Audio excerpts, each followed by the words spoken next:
خلاصه بازی آرژانتین و مصر امشب در چارچوب مرحله 1/8 رقابت‌های جام جهانی 2026 روبروی یکدیگر به میدان خواهند رفت. هر دو تیم هم نهایت تلاش خودشون رو میکنن تا به جام 8 تیم برتر این مسابقات راه بکنن، جایی که الان نه رونالدو تونسته قرار بگیره، نه نیمار تونسته قرار بگیره و نه لوکا مودریچ تونسته به این مرحله برسه و ببینیم آیا مسی هم یکی از حذف شده‌های بزرگ این رقابت خواهد بود یا که نه. امیدوارم که این اتفاق اصلاً نیفته و ما دیگه تحملی یه غم بزرگ دیگر رو نداریم. پیش از این تیم ملی مصر در این مرحله حریف تیم ملی مراکش شده. اسپانیا مقابل بلژیک قراره بازی بکنه و انگلیس هم باید در برابر نروژ صفارایی بکنه. آخرین تیم‌های صعود کننده هم امشب قراره که مشخص بشه به بازی‌های آرژانتین و مصر و کلمبیا و سوئیس. در ترکیب مصر تغییرات زیادی دیده نمیشه، اما یکی از اونها که خیلی قابل توجهه، حسن در ترکیب اصلی انتخاب شده توسط حسام حسن برای دیدار با آرژانتین و عمر مرموشه که روی نیمکت نشسته.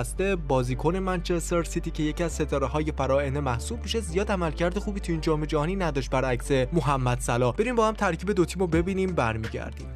فوتبال 360 همراهان جام جهانی 2026 فرانسوا لوتکسیه داور فرانسوی قضاوت این مسابقه رو به عهده داره. حرکتی تو همین لحظات ابتدایی مسابقه بازیکنان آرژانتین میخوان انجام بدن.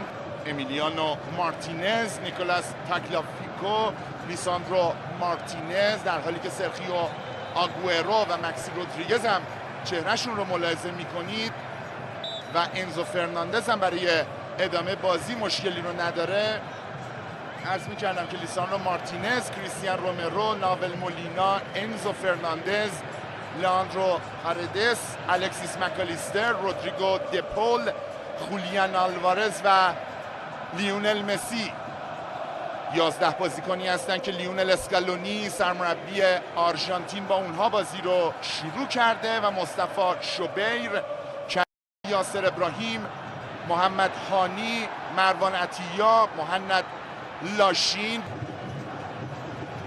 علاوه بر عطیه و مهند لاشین و 4 مدافع این تیم، هیثم حسن، صلاح، امام عاشور و مصطفی زیکو هم سایر نفرات ترکیب اصلی مصر رو توی این مسابقه تشکیل میدن که حسام حسن رو بر نیمکت خودش داره.